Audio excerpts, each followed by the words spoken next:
My mom loves to tell stories. She's always telling the same stories again and again. I'm always interrupting her, telling her that I already know the ending to this story, that I've already heard it many times. I love stories too. I found that now my friends are often telling me that they've already heard the ending to this story, that I've said it many times.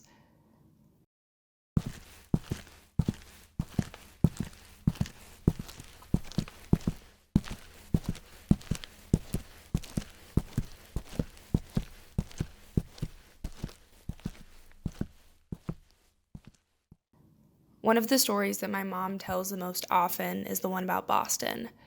I've heard it so many times through the years that it feels like some sort of creation myth, the story of my mom before she was my mom. I was like 15 and a half when I went to the summer program, but I was spent one day in class, the principal dancer with the company at that time and also the director of Boston Ballet too. She came to watch my class and I didn't think anything of it. And after the class, she just said, "We're moving you up to the next level. You're moving up to C2." And I was like, are you sure? Me? I'm 15. Like everyone else in there is in their 20s. And like, I'm like, not. And she's like, "No, I want you in this class." And I'm like, okay. So I was like excited, but also like, oh my gosh, I'm not ready. I'm not good enough to be in that class. And then the next class, they pulled me aside and she brought me into her office. And she said, "We want to give you a contract with Boston Ballet too," which is the apprentice company to the company. And I didn't know what to say because it was everything I always wanted, but I was 15, very, very young. And they couldn't believe that I was 15. And they stopped for a second and they wondered if they should continue to give me the contract. And Nanny said, "Could she go another time?" She said, "We can't guarantee that there'll be a spot or, whatever."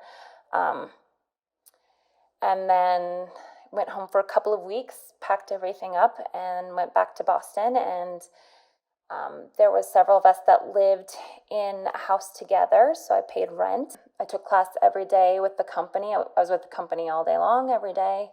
Laura Young told us, because we were the younger ones, but I was by far the youngest, and she just said, you'll take company class, but you're not allowed to touch a bar. You're not allowed to be if a company member comes in late, you have to give them your spot. You don't get a spot until everyone has a spot. You always go in the second group. And then that was that. So I just had to blend with everybody. And I didn't eat really well because I didn't really know how to eat well. So I gained some weight, and then Laura Young pulled me into her, and I knew that I did, but Laura Young I felt like I was invisible, like no one really knew I was there. I just blended into the wall, and then no one knew I was there. But she pulled me into her office, and she had me take up all my warm-ups, and pinched all the fat on my body that she wanted me to lose. And then after that, I was completely mortified and realized I was not invisible. And after that, I stopped eating. And then at the end of that year, they said to me, "I think that you might be too young to be here. Like, we think you're beautiful, we love you, you have a future here, but we're worried about you." And then I ended up in the hospital and almost died. And that was that. I never got to say goodbye to to my friends or people that I danced with. That was it. I just went home. That was it.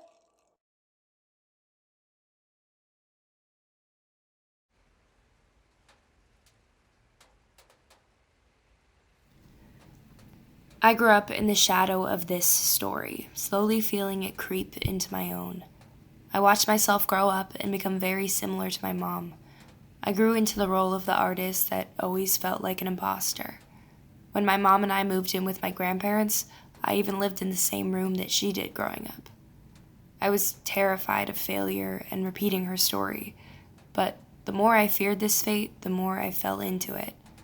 I became an obsessive perfectionist because I feared that if I didn't succeed in my art, I would lose the one thing that I loved the most. When my mom would repeat the stories about Boston, I would see myself as the main character. Something in me knew that I would have the same fate. Like my mom, I loved an art that would never love me. I thought that being a female artist meant that you were doomed to be minimized to what you looked like instead of what you had to say. And in many ways, I did live out the prophecy which I had laid out for myself. I even moved to Boston, the same city that she went to. I wasn't sent home because of an eating disorder, but because of my own struggles with my mental health and a pandemic. Shit. I could literally lay in this bed and never get out again. Because that's what I'm supposed to do. The government literally told me, stay the fuck at home. The world is falling apart today, and they say we are together, but we are alone, sitting with our own thoughts, hearing our own minds for the first time in a while. I was sent home back to the same room that we grew up in. It felt like all of my potential was wasted, like I had heard so many people say to my mom. It felt like my greatest fear had come to life. But the days kept going. I was still alive. The story wasn't over yet, but I didn't know what was supposed to happen next. I looked at the stories that governed my life and what they all had in common.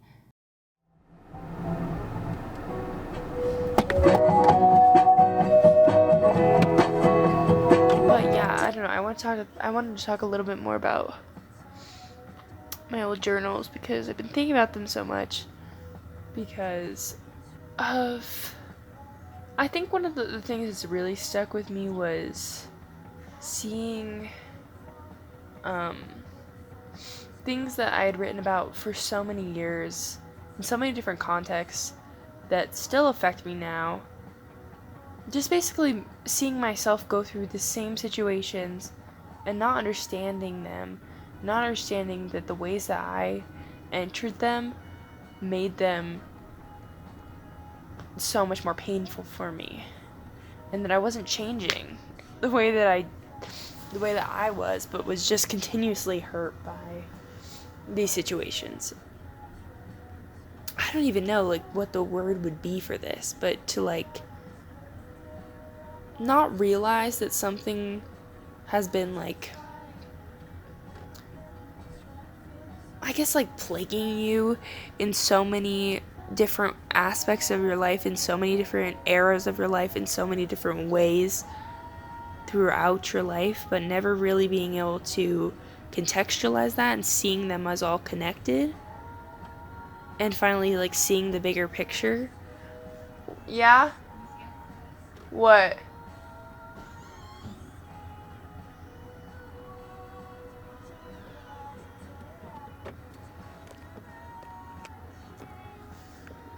My mom's trying to talk to me.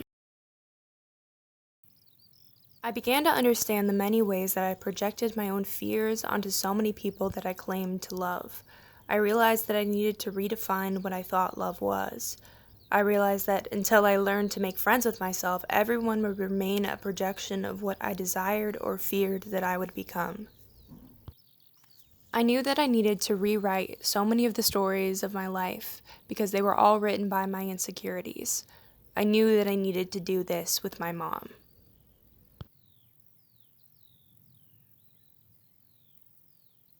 For most of my life, my mom has been a single parent working multiple jobs, doing everything she possibly could to provide for me and my brothers. These days, she works as a receptionist in the daytime and a dance teacher in the afternoons. Her students, young artists like the one she once was, absolutely love her. Dear Miss Corey, thank you for talking to me at the dress rehearsal. Your kind words and encouragement helped me get through the darkest of times. You're such a light to me, my peers, the DCD community, and the world as a whole.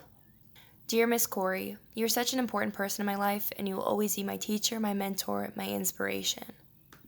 Dear Miss Corey, you have made me better every single day, both as a person and as a dancer.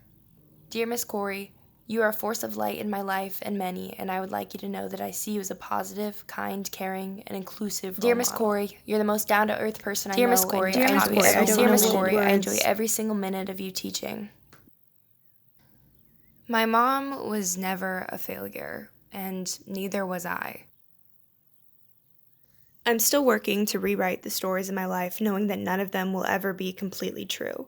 I'm learning that no stories are completely truthful. I don't think stories exist to tell the truth, but instead to offer us directions on how to exist in this chaotic world. The stories written by fear and insecurity sour with time and end up hurting us. The ones written by love don't tend to turn to poison, but the fearful ones always do. I'm still not sure how to feel about being an artist. Sometimes I think it's a curse that makes me run full speed to nowhere, never satisfied with anything that I create. That's a story about my art written by fear. The new story I've written goes like this. My art is a gift that allows me to see the beauty and nuance that exist around me always. It helps me to live and love in the fullest way that I can.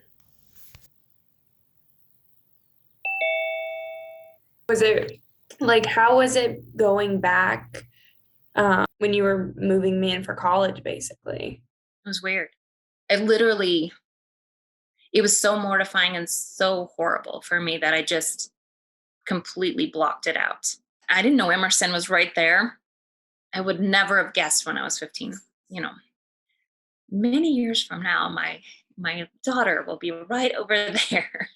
It's such a weird thing to see videos of you dancing when you were younger. Like, not in a bad way. I don't know. I feel like dancing is just part of who you are as a person. Like, you see your like dancing as a failure.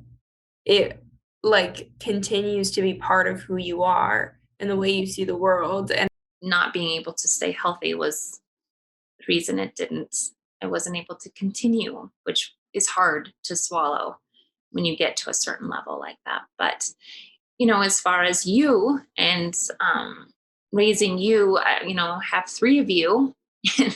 I raised you all the same.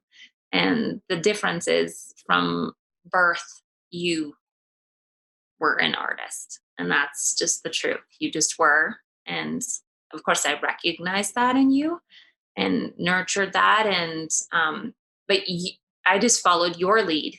You were born like that. That's just who you are. do you think like art, like being an artist is just like random, like just some people are and some people aren't? Oh, for sure. For me, art's always been like, I don't know, I feel like it's just the way that I communicate and like in the way that like people like really listen, I think probably like one of the biggest reasons why it's like this like need for me is because I feel like it's the most understood I ever feel. Because it's like this is like exactly what I'm trying to say. And I feel like I'm always scared of being misunderstood. Um, and I guess, my art can definitely be misunderstood still, but I don't know. I don't know what I'm even saying with this. I don't know where I'm going, but It makes complete sense to me because that would be my answer for how did it make you feel when you danced? That's exactly. It's when I felt my truest self. And sometimes loving it that much means sometimes you have to take some time to serve for self-care and take care of yourself and to keep going because it's hard to maintain that intensity. Although I know that is something that's needed when you're doing art, like you can't be half.